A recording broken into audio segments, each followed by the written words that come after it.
You are listening to the Mother of All Talk Shows podcast with George Galloway. How does a whale become a former Russian spy whale? Does it tear up its membership card? Does it start speaking another language? How does it report back to the Russian security services? What were the circumstances in which it resigned from the service? Or is it no longer a whale? Answers on a postcard, please, or on the Twitter, or even on the telephone lines. I mention it only because it does indeed show the depths of absurdity to which the hysterical mendacity of the lie machine that is the Western media has sunk.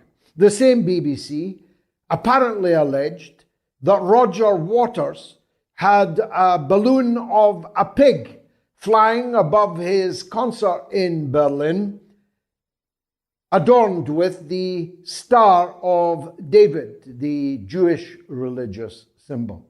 It was a complete lie, as 1,000 pictures of the pig from all angles make clear.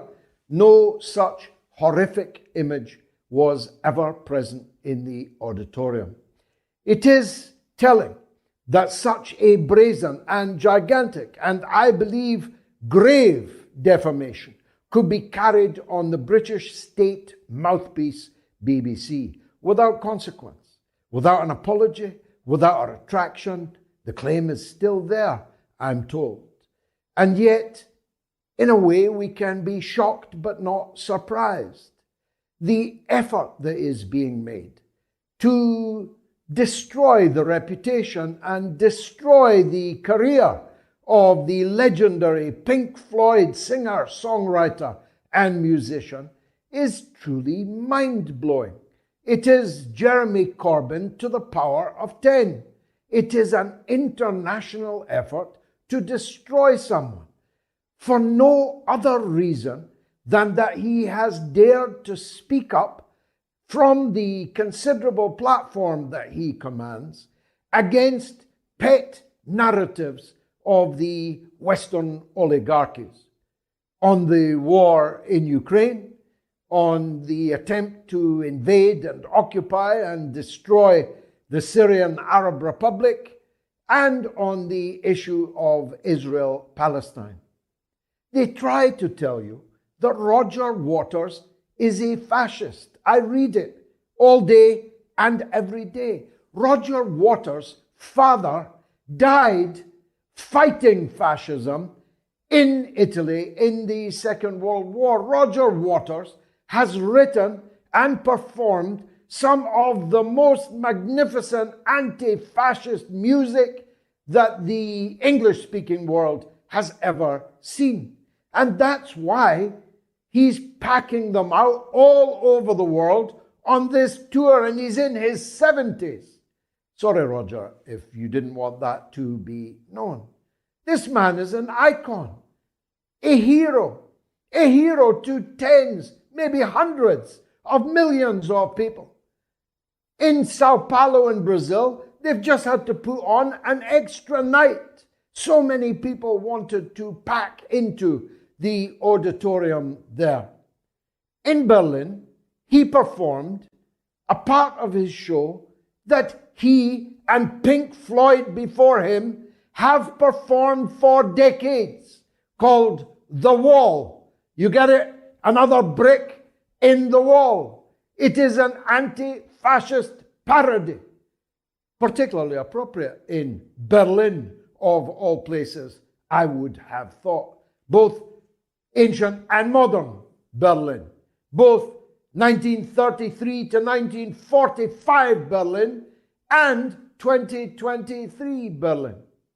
But up went a hue and cry to try again to cancel his concert in Frankfurt. It failed, and Frankfurt turned in a magnificent packed audience, not a seat to be had at any price, and gave Roger Waters their support. Why am I dwelling on this? Because it shows the desperation of the prevailing orthodoxy, but also how it is failing, failing, failing on every front. We're asking in the poll, is Roger Waters being smeared? Overwhelmingly, you all can see it, that he is being smeared. Why mention that? Because it shows how paper thin as a beluga whale's skin, is the prevailing narrative in the so-called Western world today. Ditto in the chorus, the cat's chorus of journalism isn't a crime, as they keep singing every time they all issue a tweet about a journalist imprisoned in Russia or journalism in general. Journalism is not a crime, they sing, these hyenas. Not mentioning that in a London jailhouse, Belmarsh dungeon, rots the world's greatest journalist, Julian Assange, another thing that Roger Waters ceaselessly campaigns on. But at least you could say, well, Julian Assange is Australian. He's wanted by the Americans. But Kit Clarenberg is British. He's a British citizen who landed at London Luton Airport just a few days ago. London in the grip of a crime wave, where if you send your teenage children out on the street to buy a loaf, you're a fool, because the chances of them coming back in a box or bleeding, having been stabbed or shot, are so terribly high. A crime wave that the Metropolitan Police cannot get on top of.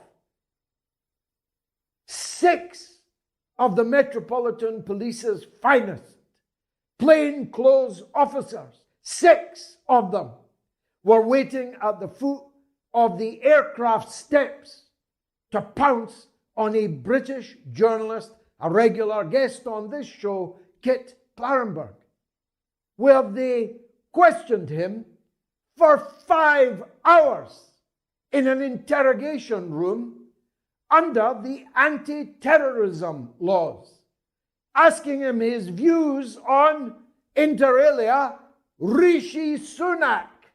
Well, I don't know if Kit has any views at all. Does anybody even care about Rishi Sunak? 6 police officers interrogating a journalist about his political views, seizing his property under the Anti-Terrorism Acts, copying everything on his computer, his phone, God knows what else they did with it, interrogating him about his views on this political issue or that. Kit should have told them to get stuffed. If they wanted to arrest him, go ahead. He should never have spoken to them for 5 hours, in my view. But he's a decent citizen, was trying to be helpful to the Metropolitan Police's finest. These people who tell you journalism is not a crime are seizing journalists. They seized a French journalist at St. Pancras Station just a few weeks before and interrogated him on his attitude to President Macron.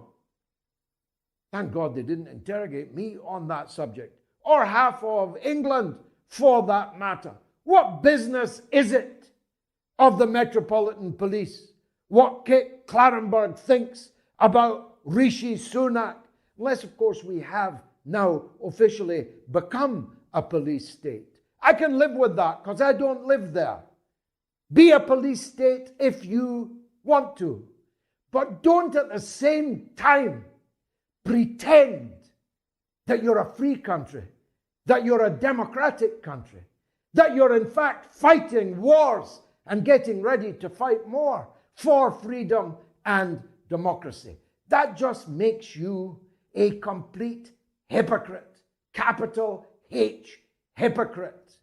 And nobody wants to be a citizen or even a subject of a country whose middle name is hypocrisy.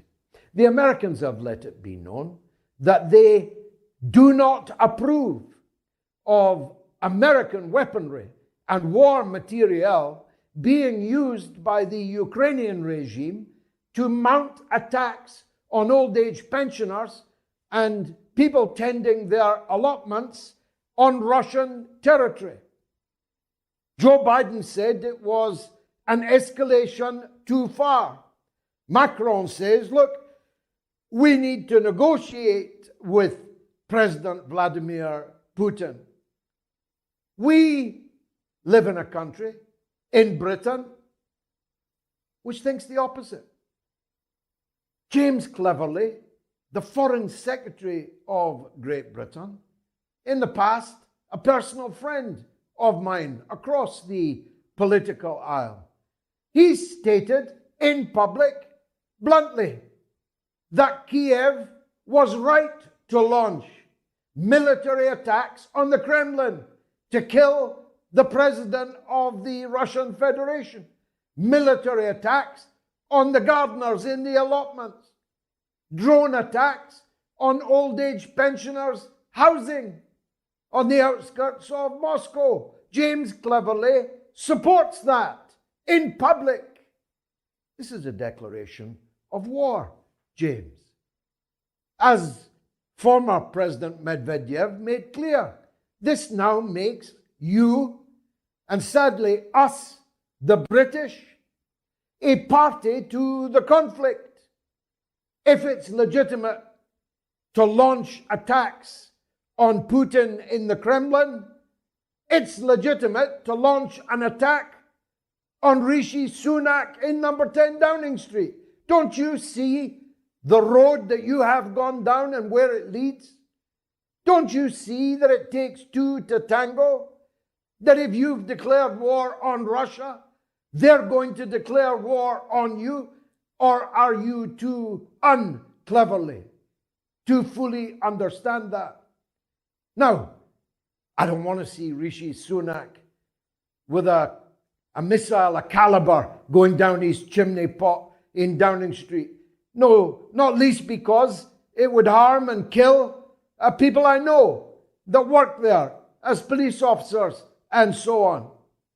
I don't want to see one of these missiles go down the chimney in King Charles Street of the British Foreign Office. Ditto for the same reason, and also I wouldn't like to see Mr. Cleverly harmed. But if you are openly, publicly exhorting someone to kill the president of another country, for how long do you think that other country will remain sanguine about you in your fastness in Westminster and Whitehall? Are we led by fools or knaves? And which would be worse? I suppose we could be being led by knavish fools, and perhaps we are. They tried to tell you on the BBC that Kosovo is a country. But it is not a country. It has never been a country. It isn't even recognized by members of the European Union as a country. It isn't even recognized by some members of NATO as a country. Countries like Spain have got a problem with the idea that a small part of somebody else's country can declare themselves to be a separate country and get the recognition of the big powers in the Western world for obvious reasons. They never answer me when I ask this simple question. If Kosovo can be declared by NATO as a separate country, why can't Crimea? Why can't the Donbass? Why can't Lugansk, Donetsk? Why can't Kherson? Why can't Odessa? Why can't anybody, anywhere, declare themselves to be an independent country and gain the recognition of the big belligerent powers in the Western world? They can't answer that question because it has no answer. But the vast majority of countries in the world do not recognize a country called Kosovo, including the United Nations. doesn't recognize it either and never will recognize it. On what basis then are there NATO forces in what is effectively an illegal occupation of a part of Serbia? Kosovo is in Serbia. That fact will never change. And I know the Serbian people rather well, as it happens. I've yet to meet a Serbian who would not give his life's blood to defend the sovereignty of what remains of the once magnificent, multicolored, multi-ethnic, multiracial, multi-religious wonder that was Yugoslavia. Serbia is the last man standing. And if anyone thinks they're going to go quietly into the destruction of the small state of Serbia, they know nothing about Serbians. We'll be talking in the course of the next 1 hour and 40 minutes to two experts. Professor Glenn Diesen is an expert on Yugoslavia, on Serbia, on Kosovo, and as I said, the one and only Scott Ritter, former Marine Intelligence Corps officer, arms inspector, who tried to stop the war on Iraq and who has in vain so far, but valiantly trying through no fault of his own to stop a world war erupting over the territory and the bodies of the Ukraine. All that and much, much more coming up on the mother of all talk shows.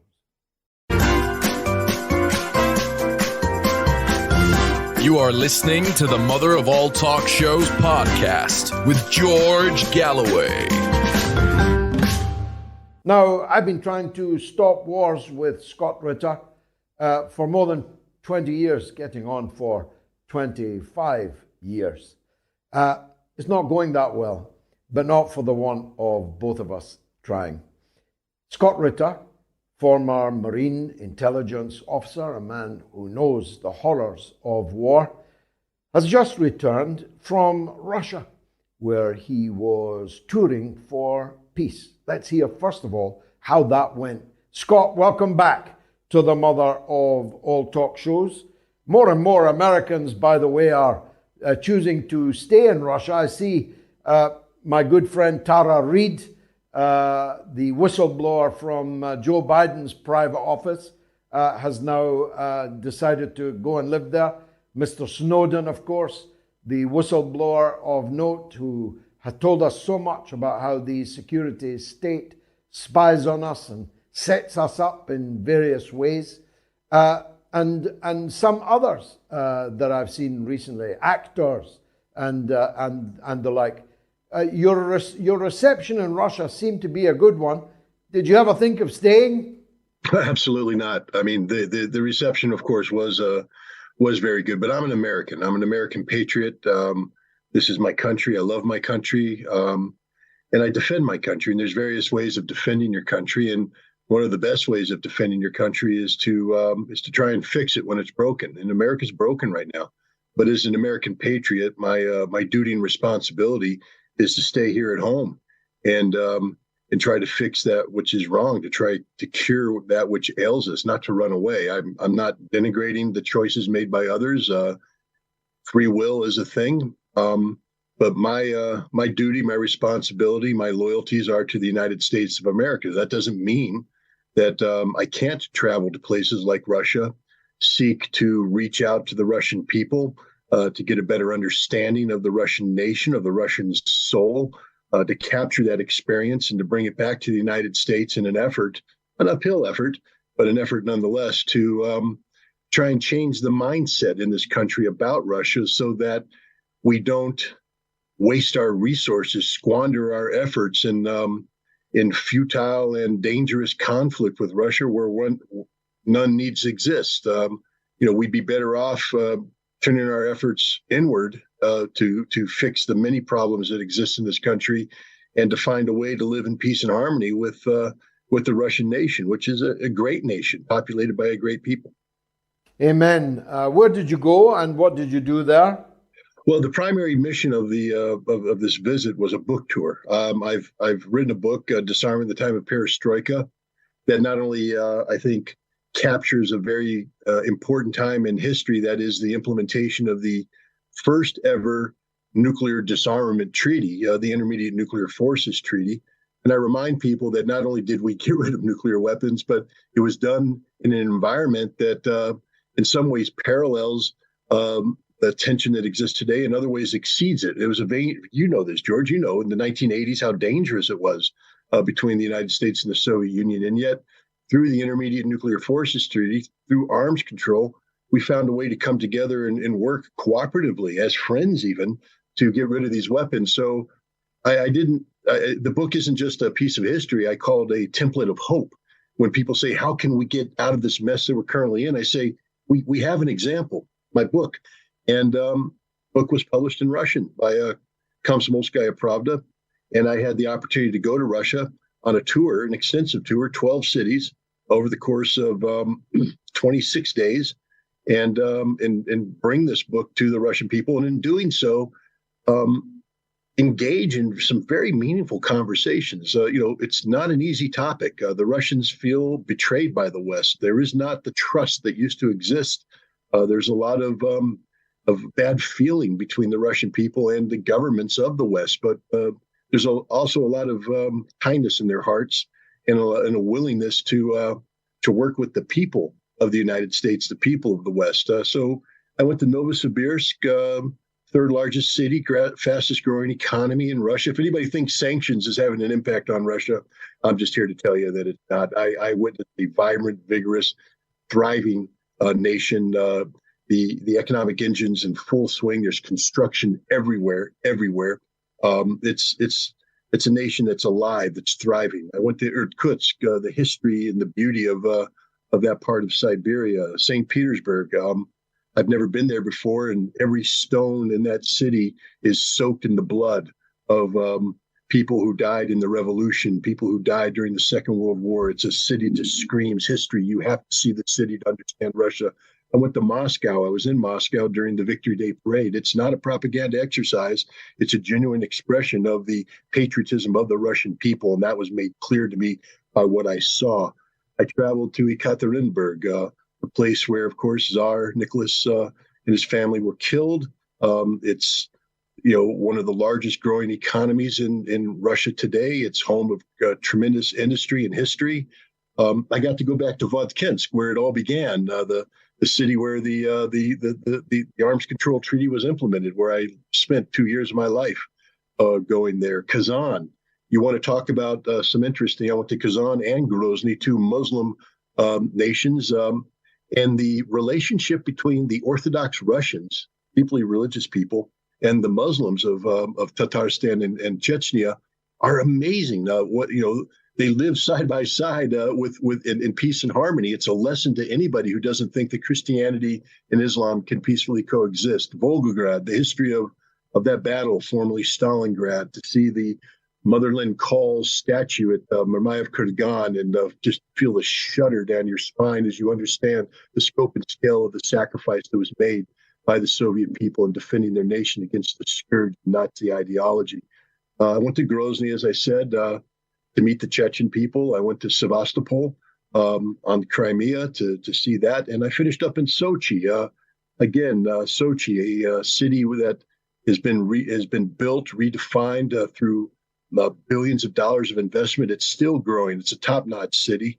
And all along, I met the working class of Russia, the real people of Russia, people that make Russia work. And we had frank and honest and open discussions. And it was just a wonderful tour. I hope that I can do the Russian people justice in the work that I'm going to try and do now that I'm home, to try and transfer what I saw, what I learned to the American public, to the Western public at large, in an effort to overcome the disease of Russophobia that seems to have gripped our collective societies.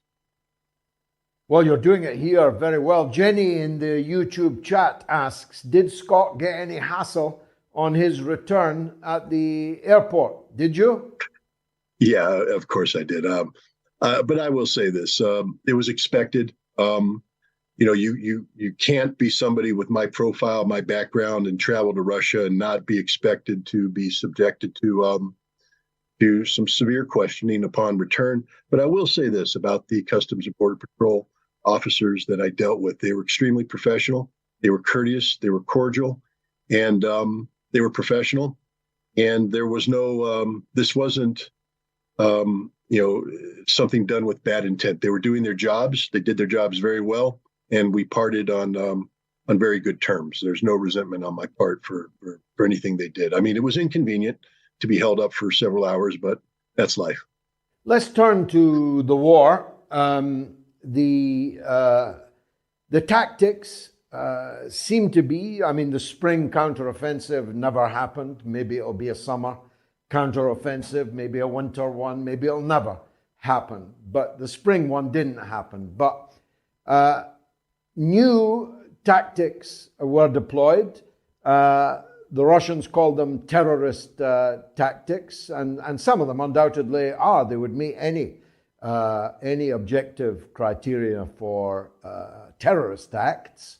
And the Russians seem, I know this for a fact, and you probably do too, the Russians feel that the British are egging on the Kiev regime into more and more acts of individual terror, which of course is ironic, as countries like Britain are never done accusing other people of being terrorists. There's no doubt that the British are playing a leading role in advising the Ukrainian government, and in particular the Ukrainian intelligence services, on the conduct of this conflict. And the British are specialists in playing the role of the underdog. That is, to be the side that has less power, but to seek to use unconventional means to maximize potential. They were behind the attack on the Kerch Bridge, and they're behind the current onslaught of drones against Russian cities. But again, they destroyed civilian infrastructure and they killed civilians. There was no military impact of these actions on Russia. What the British, I think, have failed to understand is that they are giving Russia the green light to strike what Russia calls the decision-making centers. I just ask people when they keep telling me Russia invaded, there's a war. Guys, there wasn't a war. There isn't a war. If there was a war, there would be no such thing as a decision-making center still in existence today, because they would have been destroyed on day one. Russia has had a soft hand in this. The fact that Russia has had to increase the scope and scale of its activities is because NATO has made the decision to pour tens of billions of dollars of military equipment backed by intelligence, operational training, planning, and British hands-on efforts to inflict harm on the Russian people. So there is an escalation that's taking place. But just imagine if Boris Johnson hadn't flown to Kiev in March of 2022, and that the Ukrainians had sat down in Istanbul with the Russians on April 1st, as they were planned to do, to sign a peace treaty that would have brought an end to this war and allowed Ukraine to retain the territorial integrity of at least Zaporizhia and Kherson, and Donbass would have been on the table because it wouldn't have been absorbed into Russia. Imagine the hundreds of thousands of Ukrainian troops would be alive today, the tens of thousands of Russian troops, the tens of millions of Ukrainian civilians that wouldn't have been displaced, the millions of lives of the children. No one talks about the children whose lives have been disrupted. They're not getting the education they need. They're not getting the stability that everybody says is a example of a mandatory part of child raising. No one talks about this. All of this would have been avoided had the British not intervened. The British government is soaked in the blood of the Ukrainian people. The British government is solely to blame for the suffering that's taking place right now. And I think the Russians are getting fed up with it. They're tired of the rhetoric of Ben Wallace. I mean, if you want to talk about a man who is self-indicting himself as one of the most egregious war criminals in modern history, it's Ben Wallace. And, one can only hope that at some point in time in the future, that justice will be brought to bear on people like Wallace and others who have been encouraging this conflict. I had hoped to tell little Ben that at the Oxford Union in a debate where he was slated to face me, but he didn't have the courage to turn up. But what happens next now in the war? Assuming no offensive breaks in June, do the Russians relentlessly push forward? Do they seek to, as it were, mop up in the Donbass and entirely consolidate their control there? Or do they take the war to Odessa along the coast, liberate and fortress Transnistria and so on? In other words, how ambitious are Russia likely to be now in this conflict, in your view? The longer this conflict goes on, the more ambitious the Russians will get. I mean, one of the things that isn't appreciated is the level of restraint shown by Vladimir Putin and the Russian government. There are many people in Russia who are chomping at the bit, so to speak, to have Russian forces capture Odessa, which they view as a Russian city, to have Russian forces link up with Transnistria, getting rid of that, that geopolitical nightmare, to capture Kharkov, Dnipropetrovsk, Sumy, these other Russian cities, to bring an end to Ukrainian oppression of Russian culture, language, religion. But the Russian government right now seems to be intent on liberating those territories that it has absorbed into Russia proper and focusing on that effort. Now, this is a very bloody process. I think the battle for Bakhmut proves this. If the statistics put out by Evgeny Prigozhin, the head of the Wagner group that carried the brunt of the fighting, are accurate, and there's no reason to doubt this, 75,000 Ukrainian soldiers were killed in that battle alone. Another 100,000 were wounded. The amount of equipment destroyed is mind-boggling. The damage, the destruction done to the city. And yet that's just one city. There's still 35% of the Donetsk Republic, the Donetsk territory, that is in the control of the Ukrainians, and Russia has said that they are going to take that back. The Chechen forces, the Akhmat forces, are being redeployed into this area to carry out offensive operations to continue that. So it seems to me right now that Russia is focused on liberating the territories of Russia and limiting their offensive action to that. But they are carrying out strategic air campaigns designed to disrupt any potential Ukrainian counteroffensive. They're killing Ukrainians by the bushels. And I don't say this with glee in my heart. I say it with all the pain that must be mustered when you talk about needless death. But the Russians have said that one of their goals is demilitarization. And they had hoped to get the Ukrainians to do this in as less a violent a way as possible, to remove the stain of NATO from Ukraine. But NATO has insisted on painting Ukraine NATO blue and white. And so the denatoizing process is going to be very bloody. It means the physical destruction of the Ukrainian army, and that's happening. There's another aspect of it, which is denazification.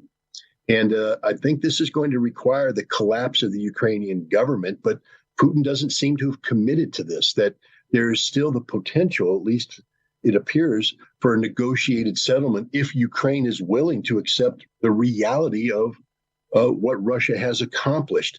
My concern is that the West won't allow Ukraine to accept this reality, and that this war, which should come to an end in late summer, early August, which is the time where I believe the Ukrainian armed forces will have exceeded their ability to sustain this conflict. But if it doesn't and it continues, I think that the next phase will be Vladimir Putin giving the green light for further acquisition of Ukrainian territory. But right now, as things stand, I believe the Russians are willing to accept a peace settlement, a termination of this conflict that limits Russian territorial gains to Kherson, Zaporizhia, Donetsk, Lugansk, and Crimea. Well, they're having a peace summit in Paris. The only problem is Russia isn't invited to it. How can you have a peace summit during a war when one of the parties to the war is not wanted on voyage. Well, I think what this proves is that there's a split between the Ukrainian government and its NATO and European supporters. This conflict is unwinnable. NATO now realizes that. They realize that their investment is in vain, and that if they continue to go down the path that the trajectory of this conflict is taking, that Russia will succeed in not only destroying the Ukrainian army, but destroying the bulk of NATO's military infrastructure, especially that which has been given to Ukraine. And so in order to avoid this scenario, I think that there's pressure being placed on the Ukrainian government to come up with, to accept Russia's terms, to limit the damage that's done not only to Ukraine, but also to NATO in terms of reputation and in terms of capacity to wage war. So I think that's the scope and scale of the peace summit. It's an internal dialogue between Ukraine and the West. And, Russia will be part of this process once Ukraine and the West can agree on, what peace should look like. It'll be there like Banquo's ghost hovering over the table. Scott Ritter, good to have you back on this side of the world, our side of the world. If only we could be more proud of our side of the world. But we're proud of you. Thank you for joining us on the mother of all talk shows, as always. You are listening to the Mother of All Talk Shows podcast with George Galloway. Our next guest is Professor Glenn Diesen, who is a professor at the University of Southeastern Norway and the editor at Russia in Global Affairs. I've spoken to Glenn many times. He's a very learned man, and his compass of understanding is second to none in European academia, in my view. And so when the NATO Kosovan Serbian rumpus began this week, I knew that we really had to find Glenn to hear the truth and the background to where we are now, and where, perhaps more importantly, this is all going to go. So Professor Glenn Diesen, thank you for joining us again on the Mother of All Talk Shows. Let's start with, if we can, how we got here. Many people will be surprised that with NATO's many duties around the world, from the South China Sea to Colombia, that there's hundreds of them in a tiny protectorate, for that's what it is, called Kosovo, which is part of Serbia, and that they're there against the wishes of the Serbian government and people. Explain that conundrum, if you will. Well, it's been well, first of all, let me say, good to see you again, George, and thank you for the kind introduction. This whole story began with NATO's illegal invasion of Yugoslavia in 1999. When they invaded without a UN mandate, because they argued that Chinese and Russians were threatening with a veto, which meant that they could override the United Nations.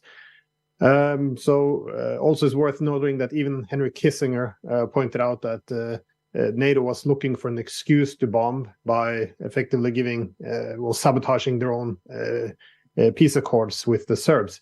Anyways, after the invasion, NATO set up Kosovo more or less as a protectorate. They were able to get some legitimacy for it, though, by getting a UN mandate, which was 1244, and this was still what NATO refers to as its legality for being there.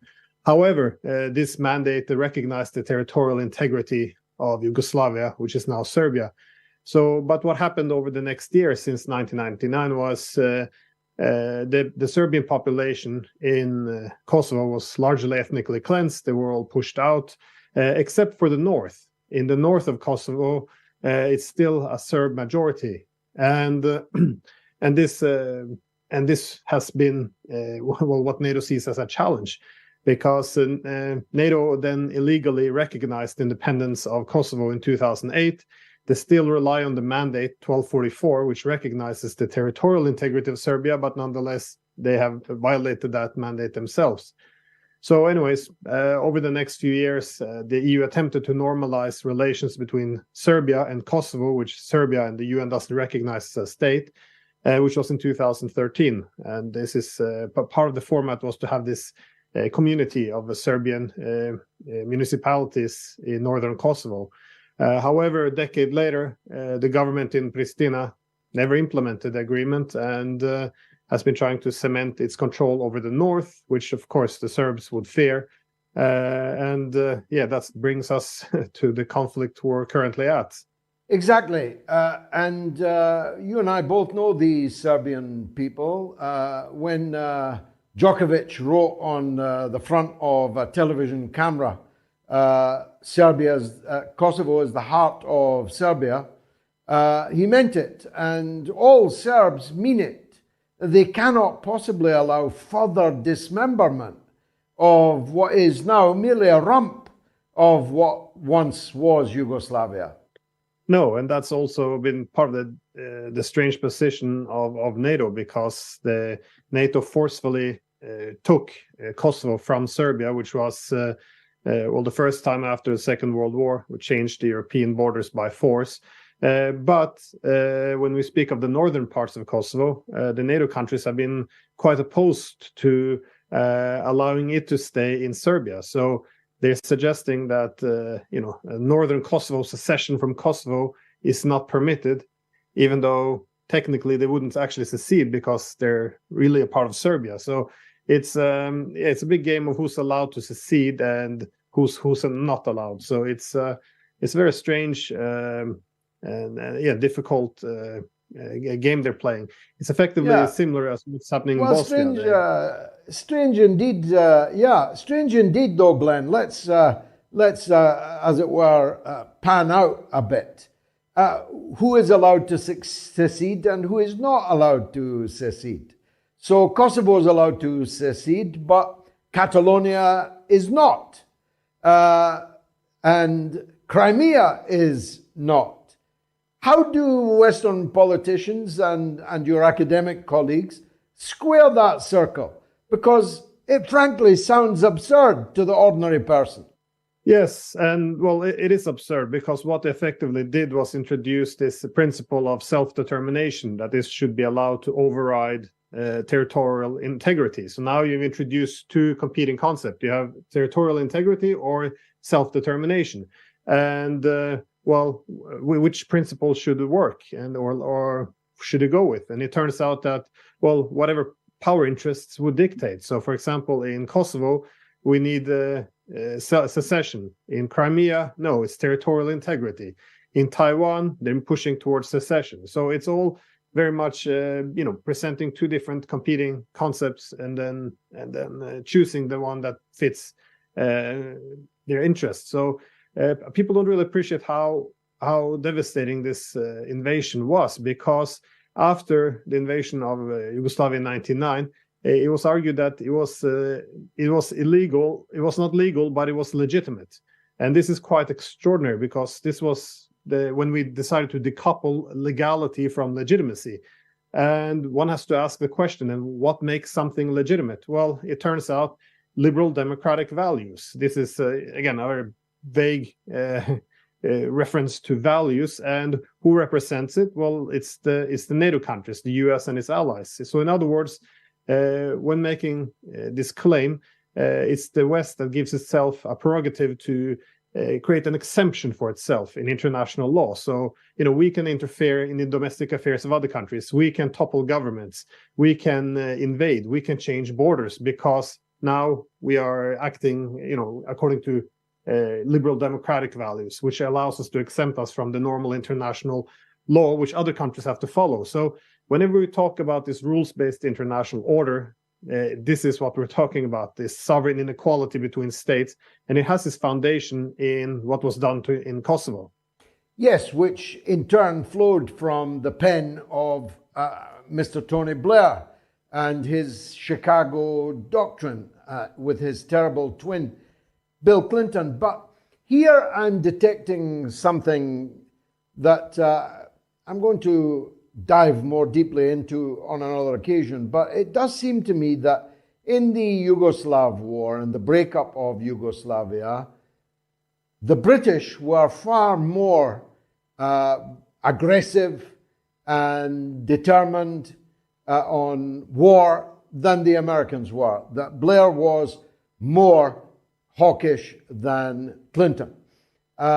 Ditto in the invasion of Libya, where Cameron and Sarkozy were quite a bit more gung-ho for war than the Obama-Biden administration. And now we're seeing all that repeated again in the Ukraine, where Biden says, don't attack inside Russia.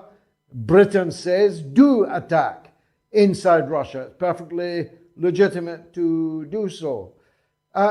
In other words, maybe we need to recalibrate our fire on the US-UK relationship. Maybe the UK is actually perfidious Albion, is more close to the heart of these world problems than we perhaps assumed in the past. Well, you're correct that there was Tony Blair who argued that, in this new era of liberal hegemony, he said we've moved beyond the Peace of Westphalia, which was, the recognition of sovereign equality of states. And his advisor, Cooper, who argued, we need the liberal empire again. We need to have a garden, protect the garden from the jungle. So again, going very back to this imperialist rhetoric. Now, but you're very correct though with this with the British. It's quite, for me. It's I'm not quite sure why the British becomes more hawkish than the United States. But it was also Tony Blair who, after the Serbian television criticized being bombed in 1999, he argued that this was war propaganda, which justified bombing the Serbian media.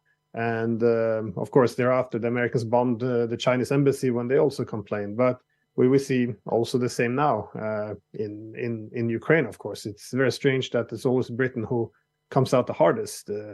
They called for attacking inside Russia. They're the one who's sending depleted uranium ammunition. They're the ones sending the long range weapon systems. It's quite interesting that this is Britain on the front line. Yes, it may be a sort of me cry now that we've left the European Union and we're desperate for attention. But on the other hand, it's placing British people in some danger and their interests in very grave danger. But as I say, I'm going to dive more deeply into that on another occasion. Back to Serbia for a minute, Professor. Where does this go now? Vučić has stood down as the leader of the ruling party in Serbia. There are elections. I think he's not going to contest them. There are big social movements on all kinds of things, family values, and the issue of mass shootings and so on. There are a lot of currents at play inside Serbia. No Serbian leadership can afford to sell out Kosovo, can they? Any more than they can afford to, for example, sanction Russia. No government could survive in Serbia that did either of these two things, let alone both of these two things. No, I agree, and this is kind of the problem for Serbia. On one hand, no Serbian leader can surrender Kosovo. On the other hand, they don't want a war with NATO either. But in my opinion, if they're forced and pushed to a corner, I think that they would deploy a military force if required to protect the Serbs in northern Kosovo. So it's my expectation, or how I see this, is that the Serbs will try. They have a strong incentive to walk this to soothe the tensions if it's possible. And I think that the benefit now is that it appears that NATO might that they also want to reduce tensions. Now, don't get me wrong, I think that over the past month, the NATO countries have been quite responsible for provoking this, because For months now, they've been putting immense pressure on Serbia to make concession on the Kosovo issue, and also to force Serbia, by the way, to put sanctions on Russia. Now, this is what the Serbian president has complained about for months as well, that they never experienced this amount of pressure before. And even the US ambassador to Serbia confirmed in March that the US was making Serbia, quote, pay a high price for its reluctance to impose sanctions on Russia. So the US committed itself to keeping up the pressure on Serbia. And there's been also many publications in the West that this is an opportunity now with the war in Ukraine, that they can put a split between the Serbs and the Russians as a condition for NATO to establish an exclusive sphere of influence in the Western Balkans. So the reason why this has contributed to this escalation is, how does the Kosovo Albanians react to this? Well, they saw that NATO has effectively given them unconditional support since 1999. And so now the authorities in Kosovo saw this as an opportunity to escalate, to cement their control over northern Kosovo. However, the Serbs in northern Kosovo pushed back, and Serbia put its military on high alert on the other side of the border. So what we're actually seeing now for the first time is NATO countries, then especially the United States and France, criticizing the government in Kosovo for having incited this conflict, and also now pressuring and punishing them in order to de-escalate. So again, this is something entirely new. So I don't see NATO wanting or can afford to make this escalate into a war. But again, they wanted to bring pain to the Serbs with max pressure. But now that NATO seemingly wants to de-escalate, it might be an opportunity if they're able to control Kosovo, that is, because the government there, they've had for the past since 1999, they had effectively the assumption that NATO would defend them or support them no matter what. So they haven't really they've expected that they can get anything they want. So this is also a new situation for them, and it remains to be seen if they are willing to de-escalate. Professor Glenn Diesen, thank you as always for joining us with your wisdom and your eloquence on this subject. You are listening to the Mother of All Talk Shows podcast with George Galloway. Fra is in Belfast on Kosovo. Go ahead, Fra. Hey, George. I'm going to talk about Kosovo, if you don't mind, via Beirut. I'm just back from a conference there. It was a global gathering in support of the Axis of Resistance, and it was held for 4 days in Beirut, as you know, a very beautiful city by the sea. The people at the conference, represented, there were various groups, including the Popular Mobilization Units in Iraq. There were people from Iran, people from Lebanon, people from Syria, representing some of the government and foreign departments. And among the people that were attendees was a lady from Serbia. So I got the chance to chat to her. Dragana was her name. And she was telling me part of the history, obviously, of the breakup of Yugoslavia and the attack on Serbia and what's happening in Kosovo today. Like, she has absolutely no time for the present administration in Serbia. And some of the things she told me along the lines of, that the Kosovo Liberation Army had originally been designated as a terrorist organization by the USA and was then de-designated as such. And by Britain. Robin Cook designated the Kosovo Liberation Army as a terrorist organization before turning our Air Force over to them. And very much like what's happening in Ukraine, they then use the Kosovo Liberation Army in a proxy war against Serbia. And she was telling me that it was really when the Serbian military security apparatus, including the Serbians in Kosovo, and were on the point of crushing the Kosovo Liberation Army, that NATO then stepped in. Its proxy was being defeated, and NATO then stepped into the breach in order to save them, and then went on to bomb Belgrade. But she told me an interesting thing, George, and I have no reason to doubt her. She's very intelligent and very, very well-placed person politically. She said that Kosovo only has like 5,000 combat troops, And it was something to do with, I don't know if it was a peace deal with NATO or what came out of it, but they are limited in the amount of soldiers that they can have at arms. And she also said that the Serbian government was sending munitions to Ukraine, and it also supplied Saudi Arabia for ISIS in Syria.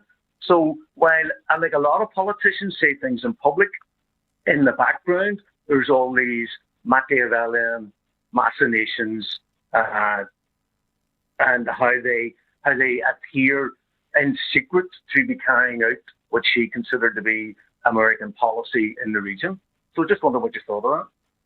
I don't believe that. I don't believe that that's true of the Serbian government, though, of course, I'm familiar with the accusation. If send us her details, Dragana, if she's a good speaker in English, and we'll get her on the show, Fra. Thanks very much for that report, drawing the absolute parallels that exist between the Kosovan question and the Ukrainian question. Michael is in Washington on the issue of world leaders. Let's hear what Michael thinks of them. Go ahead, Mike. Thank you, George. Firstly, the Brits being more hawkish, that's a Terry Thomas protocol, isn't it? One-upmanship, I think.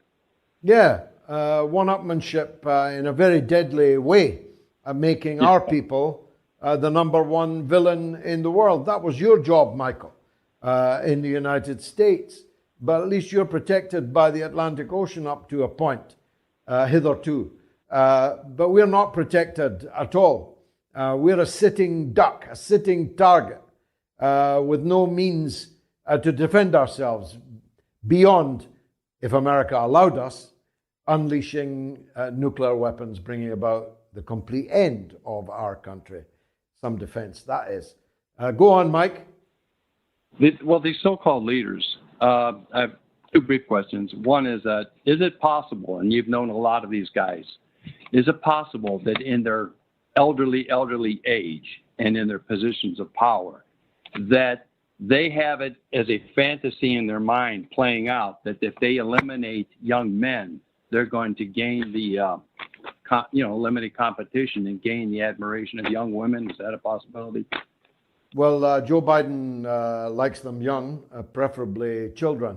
So who knows what goes on in the minds of these people? I think in the case of the British, it is a bit of me. Look at me. These European Union backsliders are all umming and ahhing, and on the one hand, but on the other, maybe we better be careful, and so on. So the British run out in front of the Americans and say, look at me. I'm ready to go even further than you. And it may be as pathetic as that. It really may be. It certainly can't come from any calibration of Britain's national interest. That is the complete opposite of Britain's national interest. It cannot be because we think we could fight and win against Russia, against China, against both of them together. It cannot possibly be that unless they've forgotten about these long ago events in Afghanistan just a year or so ago when the Americans slunk out like a thief in the night from Afghanistan, the British having already slunk. We couldn't beat guys in sandals on bicycles with Kalashnikovs, but we can beat hypersonically nuclear-armed superpowers. Aye, right, as we say in Scotland. Michael, thanks for the call. A legend is on the line. Clear the lines. It's Norma in Bristol. Go ahead, Norma. Hello, George.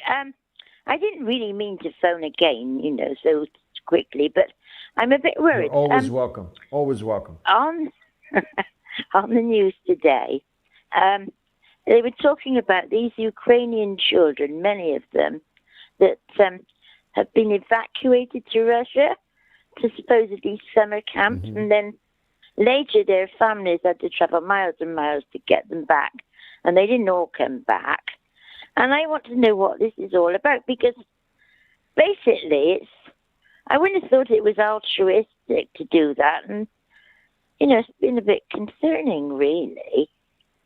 Have you heard about it? I'm not sure. Yeah, I know that. Yeah, I know the story. I mean, maybe they're training the children to be handle beluga whale, former spy whales. I mean, we really are getting into the realms of the ridiculous now, Norma. Why would Russia want to kidnap Ukrainian children? Why? For what purpose? What? Children are not going to be able to fight in the war or work in the factories what would be the point of it? It is such base, vulgar, childish propaganda that it's amazing that anyone believes it. But, Norma, they do. They do believe it. George. Hello? Okay. Yeah. Sorry. Yeah, I'm saying they do believe it. Yeah, but you see, the thing is, they showed these parents and people traveling miles and miles, and they got their children back, and they were very concerned about them being taken in the beginning, and it was all pictured on the news, so it's bound to be true, isn't it? No, it's not bound to be true. How can you say that after listening to me all these years, Norma? Of course it's not bound to be true. This is a propaganda psychological war that we're in. These stories are psyops. And if even a wise and dedicated woman like you says it's bound to be true, that proves that it's working, Norma. Think. Yeah, but We'll talk later. I've got to make way for another legend. You're not the only legend, but Tommy in Glasgow from our diplomatic wing wanted to have the last word, but we haven't been able to get him. Tommy, call back. Bigfoot on YouTube says, first we had Chinese spy balloons, now we have a former beluga Russia spy whale. That former that gets me. Next we'll get Chinese spy Big Macs. Well, this Russian fertilizer is of course fertilizing everything. How do we know that fertilizer doesn't place surveillance equipment in the Brussels sprouts that will be on our dinner tables come Christmas time? How do we know that? Russian fertilizer. Up to no good. Now, the poll results are overwhelming. Is Roger Waters being smeared? 88%, 95%, 97%, 95%. 12,302 people voted across all platforms. Roger, you are vindicated, as if you needed it. You're a great man, and you deserve all the love that is coming your way from good people all over the world. Now, I was expecting Tommy on the line, or I wouldn't have had to cut Norma short. Norma, please forgive me. It was a clash of two legends, but Tommy has disappeared. I'm very sorry about that. I feel very strongly about the media, as you know, but I feel strongly that we're really onto something. I gave you the viewing figures for the last 7 days. This is on a budget so small that you would laugh if I told you what it was. You would laugh that this show with that audience could be built by that amount of money.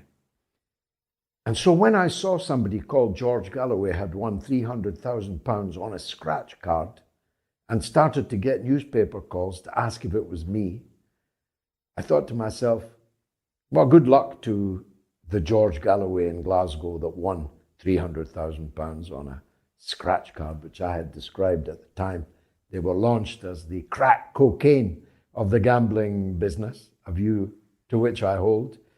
But it was quite funny that everybody thought that it was me that had won it. That man in Glasgow called George Galloway has probably had problems over his life having that name, and I'm sorry if that is true. But my point is, somebody would back me. What could we build this into?